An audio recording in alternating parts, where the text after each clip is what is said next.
Okay, today is the 19th day of Av, the 23rd of August. We're in chapter 16 at the end, part of the end. So we said, the Chiddush yesterday was that B'chol Me'odecha, with all of your might, really means that the love becomes a makif. That the love is not something that can be contained in the emotions, rather it's something that surrounds the person. What we mean by surrounds, doesn't mean that really physically it's out there. It means that it can't be contained. That's always the meaning of something that's a makif or a soviv, something that's surrounding. So let's go back to where this is. It's about the middle of 246, the first paragraph. ופירוש בלי גבול, דהיינו שאין אהבה נגבלת בכלי הלב ולא שהיא בלי גבול באמת. So he said it's not really infinite love. It means that it can't be contained. אדרבה, לגבי אדם צדיק וחסיד וחכם יותר ממנו תהיה אהבה כזו מתיישבת אצלו בכלי שלו, שהיא רחבה יותר. So he says, this type of love by someone else who's greater in his observance of the mitzvos, he's a tzaddik, and he has more wisdom, meaning his vessels, his intellect has increased his capacity, his emotional capacity. True intellect is intellect that increases a person's emotional capacity. If it doesn't increase a person's emotional capacity, it hasn't done anything. That's the whole premise of Chassidus. The whole point of Chassidus, I just mentioned this, I don't think I've mentioned this. The Baal Shem Tov, what did he want? Did he want people to be intellectual or to be heartfelt? Heartfelt. No, everybody knows that. It's not like a big secret. So what happened in Chabad? Why did the Chabad suddenly become Chabad, intellectual? Because we said, I think you heard this already, that the Maggid came to his students and he said to most of them, he said, in order to reach the heart, you have to talk to the heart. You have to talk to people in a way that will move their hearts. And that's how most of the tzaddikim did it. To the Alter Rebbe, he came and he said, for you I have something else. You have to have a different method. Your method is going to be that you will get to the heart through the mind, through the intellect. You will approach the heart through the intellect. Why? What's the big difference? The big question is whether you need the tzaddik or not.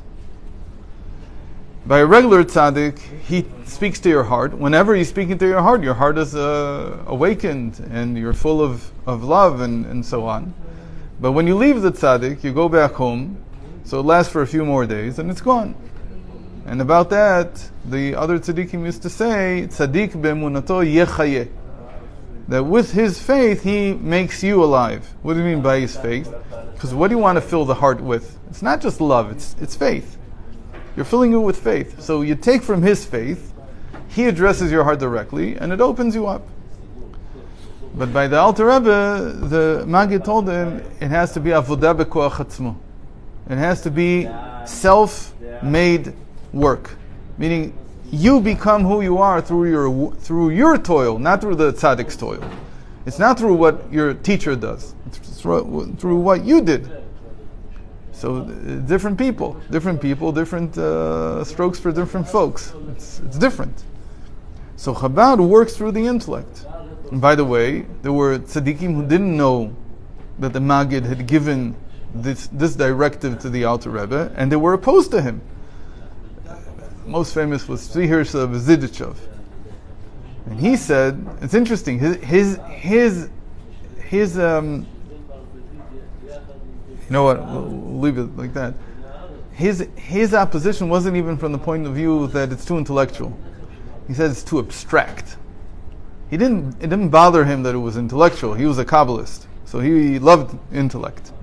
But for him, it was too abstract what the Alter Rebbe said. He said, you just have to learn what the Kabbalah is. Everything that we said here, that in Kabbalah there's a danger of a person thinking of God in corporeal terms, in physical terms, because of the language of Kabbalah.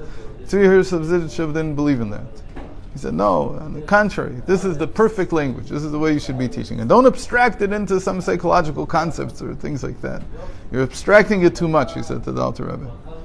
Anyway, but there were other tzaddikim, like for instance the Kalisker, who was opposed to, who knows what the real reason is, but his opposition was that it's too removed, it's too cerebral. You're supposed to go get in there and touch the person's heart.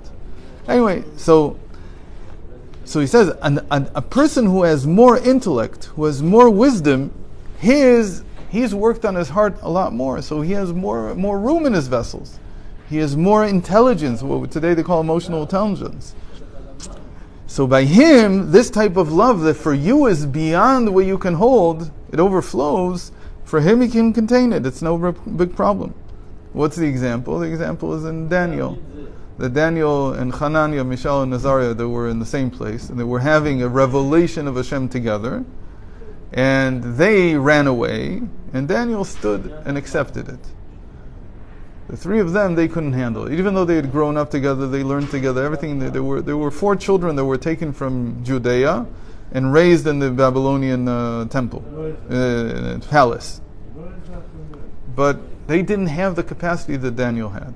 By the way, how did Daniel get this capacity? It seems very clear, because from him we learn that you're supposed to pray 3 times a day. And he prayed even though it was forbidden, and he invested his time in prayer. So we know that prayer is what expands the heart. Avodah shebalev. It's the toil in the heart. So that's what we're doing. And what he calls, what this great person will call, greater than me, will call overflowing love, is much, much greater than what I can contain. Right? He has to go to a higher level. And when it comes to the love that the angels or the souls in the Garden of Eden have, all of us are limited. We all can. We can tolerate much less than they can. Again, what does it mean? It means that it takes me out of my sense of self. That this love, my attachment to Hashem, is so strong that it takes me out of the body. That I don't worry, again, not an out-of-body experience. What we mean is, it's that the body is not important to me. My physical existence becomes negligible.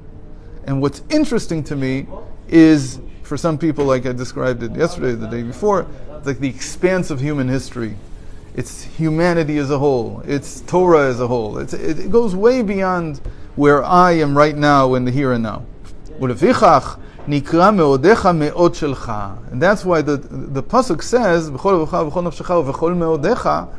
with all of your might, meaning it's relative to you. It has to be your might, not someone else's. Not what someone else can tolerate or not tolerate. It's you. You have to go out of your limits, whatever your limits are at the present time.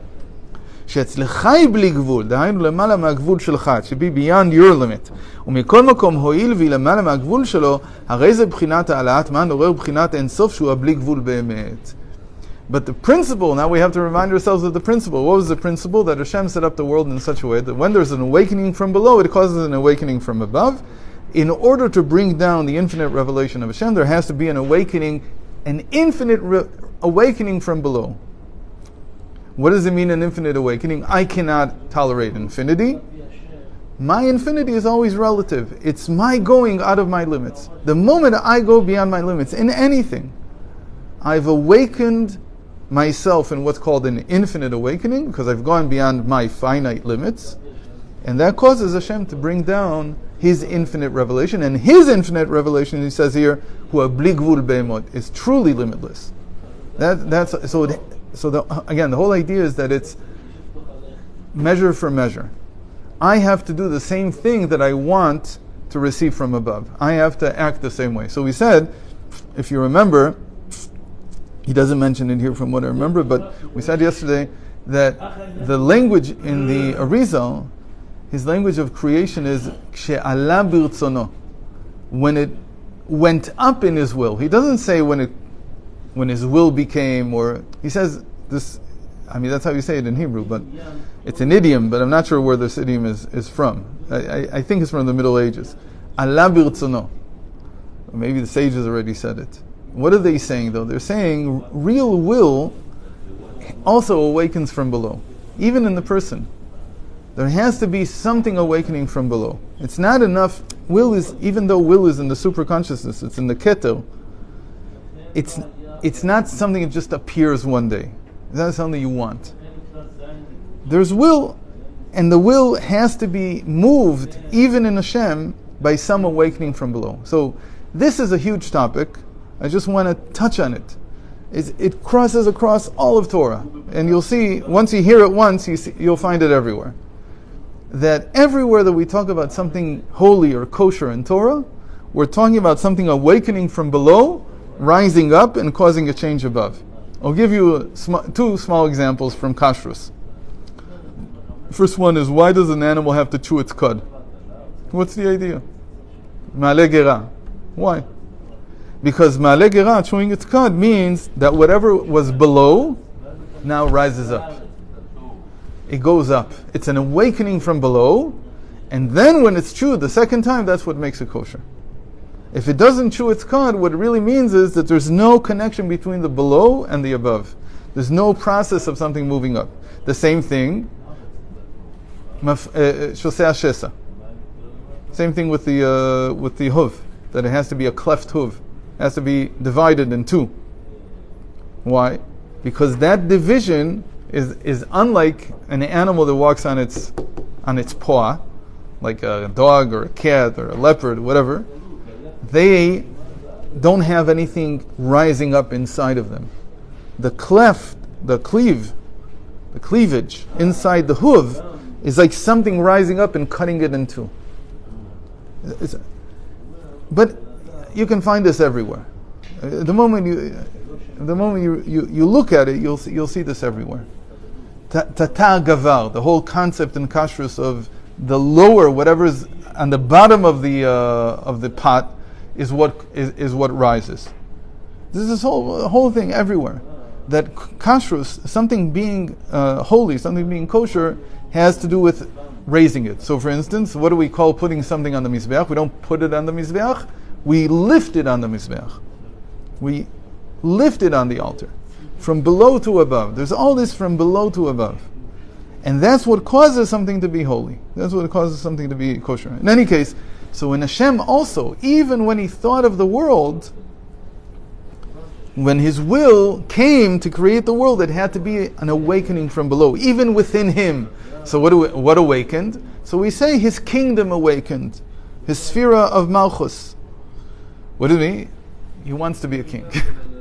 He wants to be a king, that's rising up. And then it says, oh, you want to be a king? En melech belo am. There can't be a king without a people. Okay, so the same thing here. When I awaken from below, in the same way that Hashem is going to awaken from above, that causes the process to happen.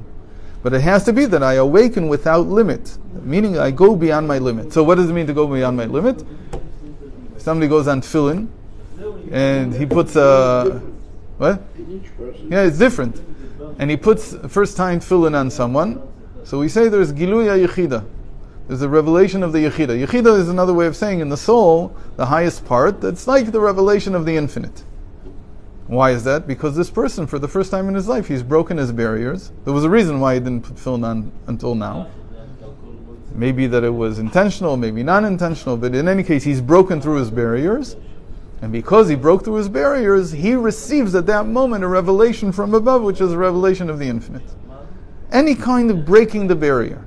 Any breaking the barrier causes the same from above. And that's what we meant when we said that they have to be of the same type. The awakening from below, the awakening from above. The same type. I can't say that they're commensurate, that they're the same measure.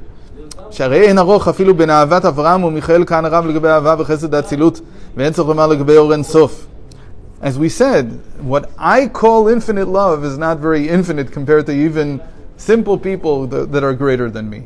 For them, infinite love, overflowing love is much greater than what I can contain anyway. It's all relative. Right? This is the original relativism. But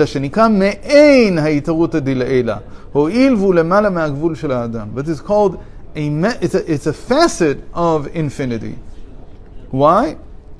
Because it's beyond my limits. That's why it's called with all your mind. אף על פי שאין לו ארוך חס וחלילה, הרי כבר אמרנו שכך עלה ברצונו שימשך אורו על ידי התעוררות דלתתא, even though, again, what Hashem is going to bring down in exchange for my awakening from below is infinitely without any measure more than what I've done. But this is His will. This is how He created the world. That there has to be an awakening from below, for there to be an awakening from above, and they have to be of the same type. לכן, הואיל שבקריאת שמע צריך להיות המשכה ממקור דכולא, לכך צריך להיות העלאת מן בבחינה זו. And because in Shema, like we said, we're bringing down from the source of everything the infinite revelation of Hashem, for that reason, we have to awaken without measure, going beyond our limits. And that's what it means to have Mesiras Nefesh. That's what it means to sacrifice yourself. Sacrifice yourself, people think it means I have to go and tell someone, okay, kill me. No, it's got nothing to do with that. It's that whatever my limits are right now, breaking through them is an act of Mesiras Nefesh. And that's what the might that's given by the name of 42. It's giving the might into the loving kindness, which is the love. So it's giving me the measure of might to break through the barrier. ואז נמשך הערה ממקור ראשון מאור אינסוף ממש, בחינת עולמות האינסוף שלמעלה מהאצילות, ושם אין אנו רשאים לדבר בפרטות, איך ומהו עניין ההמשכה זו, אך בבוא ההמשכה זו בעולם האצילות אנו קוראים לזה ייחוד אבא ואמא. So he says, what comes down, we can't really describe it, but when it finally settles, it comes into what we call the unification of father and mother, Abba ve'ima. Because as we said, the first revelation is always in the sphere of wisdom, which is like a vessel that can contain the strongest acid. A limited vessel that has this capacity to contain the infinite. And we said that its capacity is because of its self-nullification. Havaya bechokhma, like we said, Havaya is in chokhma. V'sham hu b'bchinat e'elem adayin, and there it's still concealed in wisdom. V'chakach nimshach bebina, and then it's transferred to bina, she'i b'chinat gilui, which is a revelation, not a concealment. V'zeu Havaya Elokeinu. And then we have Havaya Elokeinu. So Havaya was Abba, and Elokeinu was Ima, our God. Our God is already a revelation. I can say He's my God. Because in Bina there's already revelation.